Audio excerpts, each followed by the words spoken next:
After the year we've just had, the last thing we need is a full-blown banking crisis and global financial meltdown.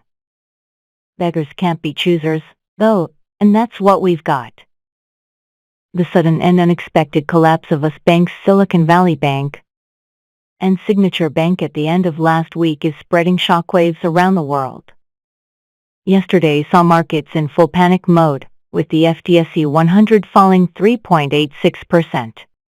Its biggest one-day drop since Russia invaded Ukraine in February last year. The UK banks are blameless, at least so far.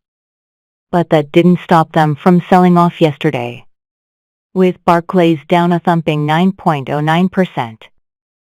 Its shares have climbed 2.94% so far today, as confidence creeps back.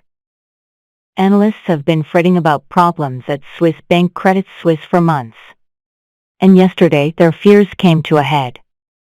Shares in the bank plunged more than a third to a new record low yesterday, after main backer the Saudi National Bank said it would not pump in any more cash, citing regulatory restrictions. Credit Suisse rebounded 18.86% today, after it borrowed $54 billion from the Swiss National Bank. That doesn't mean the crisis is over, far from it. We may not remember it this way, but the great financial crisis of 2007-08 was actually a slow burner. It hit these shores on September 14, 2007, as reports that Northern Rock was about to go bust prompted the first run on a British bank for 150 years. Yet it took another 12 months before everything came to a head with the collapse of US banking giant Lehman Brothers on September 15, 2008. In the meantime, plenty of experts assured us that all would be well, as they are today. They included as Treasury Secretary Hank Paulson, who said 4 months before Lehman crashed that, "I do believe that the worst is likely to be behind us. Nobody knows how long this will last and where it will end. Don't believe anyone who does." Today, it's been the turn of Dr. Doom himself, Nobel-winning prize-winning economist Nouriel Roubini, to scare the pants off us by forecasting a world recession. He predicts house prices will fall by 20% in the US, with millions losing their homes. If correct, that would no doubt happen over here too. Roubini will forever be known as the economist who predicted the 2008 financial crisis. But that doesn't make him infallible. He warned of a heap of crises before and since, which, like the end of the world, have not yet come to pass. It's why they call him Dr. Doom. Roubini even put a figure on the cost of this meltdown, a suspiciously round $1 trillion.